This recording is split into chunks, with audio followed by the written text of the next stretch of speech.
Oh, shalom from Jerusalem. In last week's portion, we saw the commandment given over to the Jewish people to bring sacrifices in the tabernacle and later, throughout the generations, in the temple itself. In this week's Parsha Tzav, the command is given over to Aaron and his children and their descendants forever. The priests would be the ones who would actually do the service in the temple itself. Now, one of the many works that they had to do was to have a continuous fire before God on the altar, 24/7. That's right.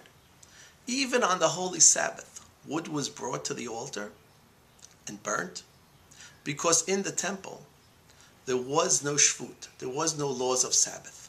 Work that had to be done was done, so to speak. The temple overrid the laws of the Sabbath. That's right. There were many miracles that occurred with this heavenly fire, this Ish Kodesh, that came down and descended upon the altar. Our rabbis teach us that in the first temple period, the fire resembled a lion, the Lion of Zion. Lion of Zion, that's right. During the second temple, unfortunately, because of our many sins, the fire resembled the face of a dog, because it was on a lower spiritual plane than the first temple. But in spite of that, there were still many miracles that occurred with the heavenly fire that descended on the altar. For instance, we know that the brightness of the heavenly fire was even brighter than the sun. Could you imagine? Try looking at the sun. You can't, unless you have shades on. But in the temple, that fire was even brighter than the sun itself.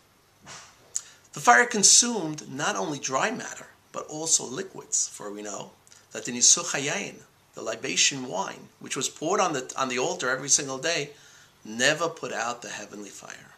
That's right. The intense heat of this fire never melted the copper covering of the altar. Incredible.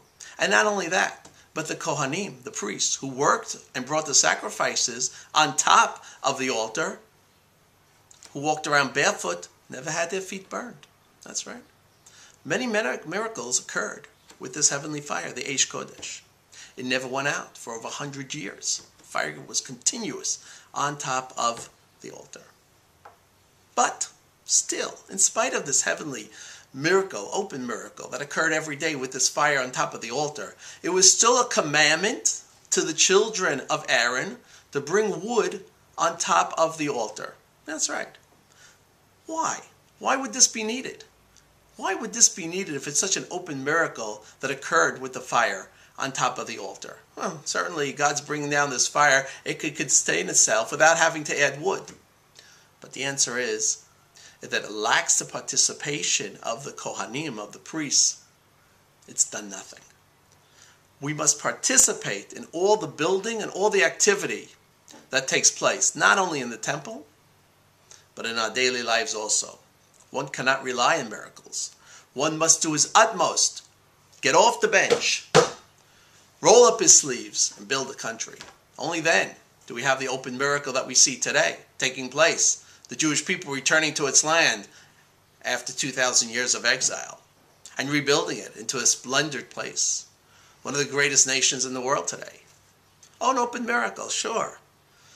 But you got to do your part. It's not going to happen if you don't do it. You got to bring the wood, you got to bring the match. The heavenly fire did not descend on the altar until that match, until the Kohanim lit the match and placed it on top of the altar itself. This is the Eish Kodesh. This is the heavenly fire. This week we saw tremendous tragedy in the land of Israel. 5 members of a family slaughtered like sacrifices. The time has come to rebuild the temple and to bring the animal sacrifices, which we are commanded to bring. That's what Kadosh Baruch Hu wants. It's enough with the Jewish human sacrifices. It's enough. But it'll only stop when we build the altar so the heavenly fire, the Eish Kodesh, could come down and consume our animal sacrifices. And that's what we say in the prophets. Eish Choma Yivne Ota. The wall of fire The wall of fire will come down and consume all those who try to stop this redemption process. This process is in its latest gear already. It's in its latest stage. And all those who try to stop it will be consumed by the heavenly fire. Oh yes, watch out. I'm Levi Chazan. That's the lesson from this week's Parsha, from Yeshivat Rayoni Yehudi in Yerushalayim.